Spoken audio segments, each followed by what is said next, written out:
I really don't know how any clergy person could not be joining, because to not to join these workers is to stand on behalf of those who don't give a damn. Sister, you don't have to apologize. That's the truth. Because if they gave a damn, they would be doing the right thing. Too many people in power and too many people with wealth are too comfortable with other people's deaths. I was talking to an NA from Long Island the other day. I think they may be joining with you all. And she said, what we are experiencing is mass murder. When you know a system is hazardous, is toxic, is lethal, and you know what to do to protect people, and you don't protect them, when the president and vice president can get on TV and brag that they get tested multiple times a day, but they're not making sure that that happens for the people. When all we had to have to do is institute the Defense Authorization Act, and we could have had all the PPEs, all the ventilators, everything that's necessary. Then when people do that, that's not happenstance. That's not a mistake. That's deliberate. That's not giving a damn. When you can give $3 trillion to corporations in less than a month, and billionaires made $262 million in the first 23 days of COVID. 262 billion. Their wealth went up something like 10 to 20%, while everybody else is too many people are working at living wages. I mean, less than living wages before COVID. 140 million people poor and low wealth before COVID. 62 million people working without living wages before COVID. And how many NAs don't have the continuity in the health care that they should have before COVID? Sick leave is not a standard before COVID. You're right. It's not only pull the covers off, it's like a contrast dye. When you get an x-ray and they put that dye in, they know something is wrong, but they put that dye in and it shows you. That's what this COVID is doing. But the other thing about COVID, it lives and breathes among the most vulnerable communities, and it doesn't stay, but it has the greatest impact. And so I think, like Jesus, when he damned the fig tree because it wasn't producing stuff, right? This is a damnable situation. And y'all would be the same if you didn't stand up. When somebody is taking your life, your very nature makes you fight back. You might be, if somebody's choking you around your neck, you might be calm the first few seconds, but after a while, your body is going to naturally fight back. And so you saying, look, it's time, we've talked enough, is only the right thing to do. No apologies. The Bible says and over and over again, the labor is worthy of their hire. It says that oppression is when you pay people less than what they deserve, you don't protect them. And my brothers and sisters, in this country, in this world, change only happens 3 ways: war, pandemics, or mass mobilization. And right now, in a sense, we're in all 3 of them. We're in a war with a pandemic that demands mass mobilization. That's why we're going to be lifting this up on June 20th, 2020 for the Mass Poor People's Assembly International March on Washington going digital. And I want to ask you all to start doing something as well, Brother Gray, Brother President and Jackie. We need some folk, when they can legally do it, to start taking pictures of what's happening and posting them. See, you got to make folks see it and hear it. If folks are in garbage bags, we need to see the pictures. Somewhere y'all can post that when you go on strike so people can have a visual. You know, when you don't have the diapers, if it's legal, post it, right? The lady, the sister that said like she hadn't seen her grandmama, it's all right. Show your grandmama's face. And don't mind having those tears on the camera. The American heart needs to be broken and conscience needs to be seared.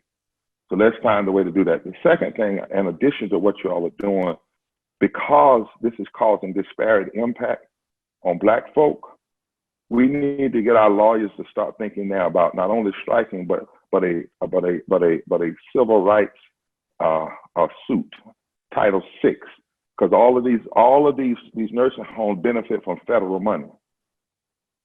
And the law says you cannot get federal money and use and discriminate. This is a discriminatory act.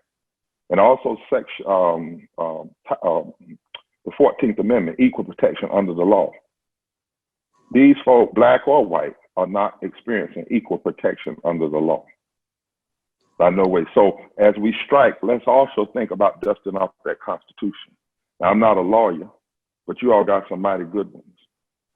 And so I just want you to know, not just me, but all over this country, the entire Poor People's Campaign, the national call for moral revival, we join you today and demanding, just like they did on the first May Day, when people by the thousands walked out years ago, demanding that these nursing home owners settle a fair contract with you. And that means above poverty-based wages, living wages. And it means hazard pay. And it means the appropriate and extra and adequate levels of personal protection equipment. And it means increasing the staff to support the quality. The things they should have done before COVID, right? It's time now. And you cannot put your lives on the line and not holler and not fight back. You never participate in your own destruction.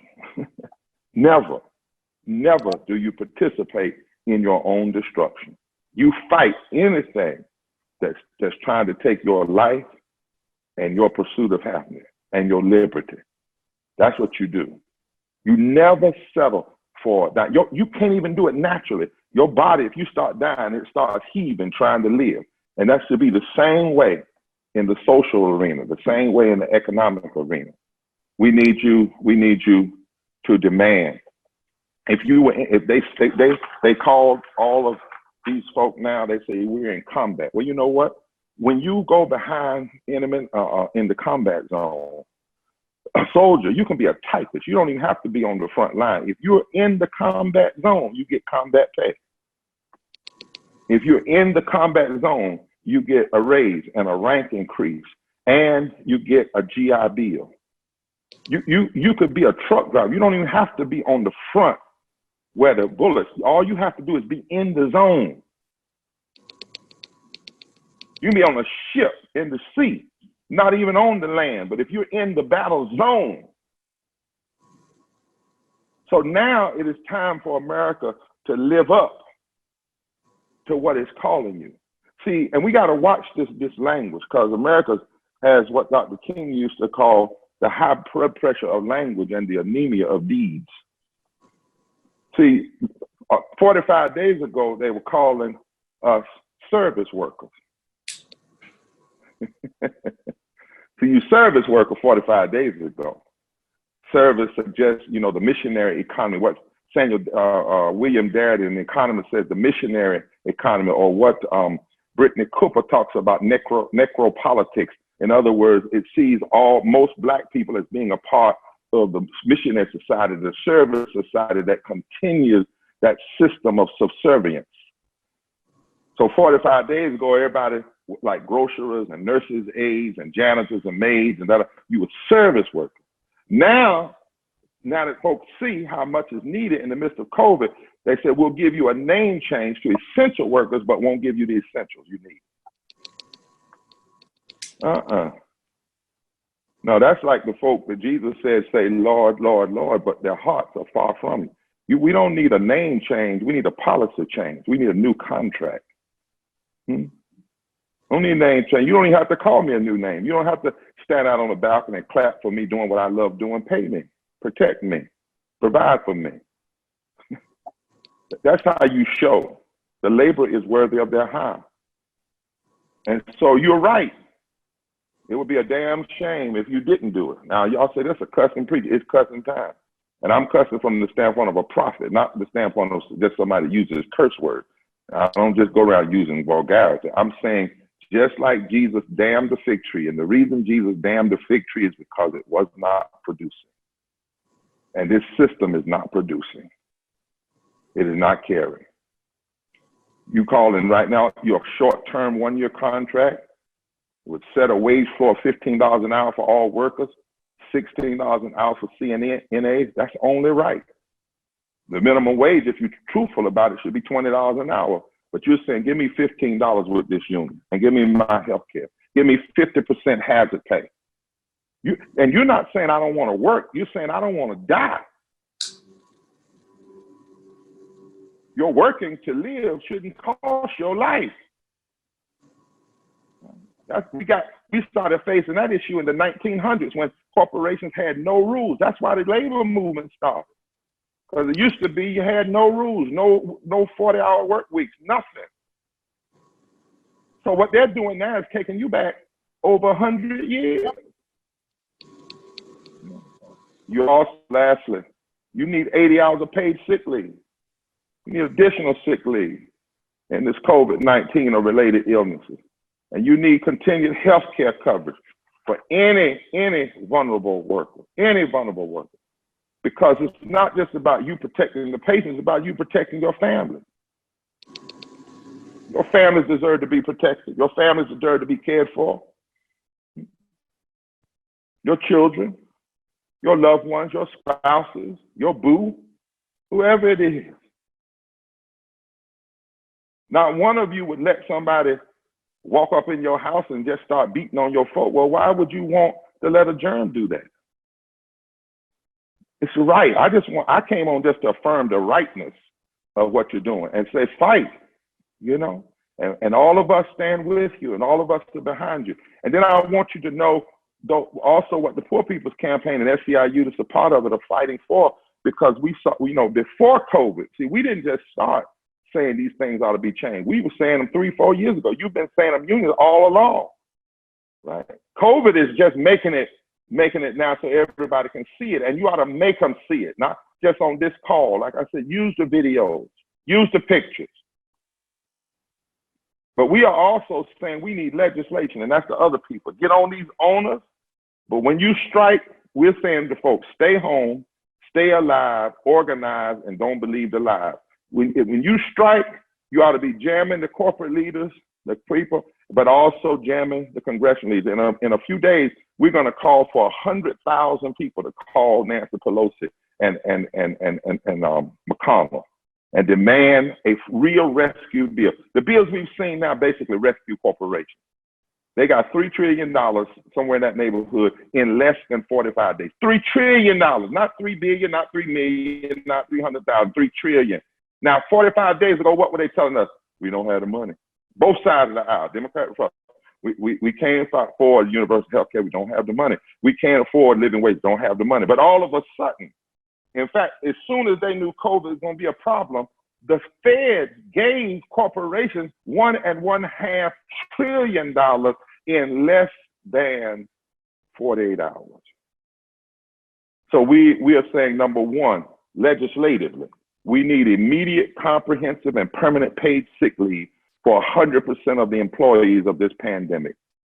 Paid sick leave that should not be something you have to fight for. It ought to be automatic. Number two, we need immediate health care for all, including 100% free COVID testing and health care, regardless of income, age, disability, citizenship, or any other factor. We need full health care. Health care should be a right. It shouldn't even have to be connected to your job. It should be a right, a fundamental right. Number three, we need a guaranteed adequate income. Number four, we need, right now I heard this sister talk about paying something for the rent and something, that shouldn't be anyway, but right now there should be a moratorium on evictions and rent hike and rent. Not a freeze on it. Now, what they did do is they passed a moratorium. In other words, you don't have to pay your rent for 3 months, but then in the fourth month, you're going to have to owe the 3 months plus the fourth month. Where if you couldn't pay it 1 month at a time, how are you going to pay 4 months at a time? Right now, we ought to have rent moratorium. And don't say it can't happen. It's happening in countries that are predominantly white.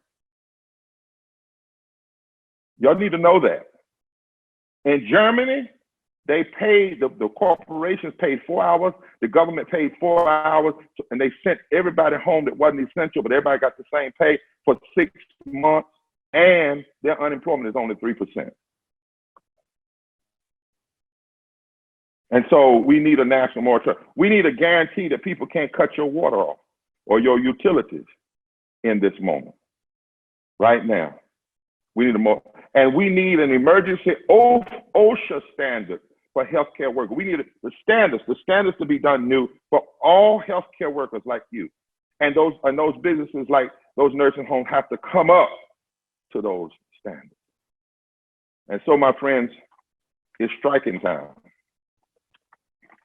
Frederick Douglass said we got to strike a blow against slavery.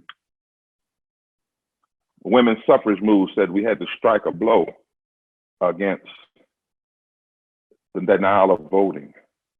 The early labor movement said we had to strike a blow against injustice. Claude McKay in the Harlem Renaissance said, if we must die, let us not die like hogs. Led to the slaughter. It's striking time. It's fighting time. That's why your spirits are so uneasy.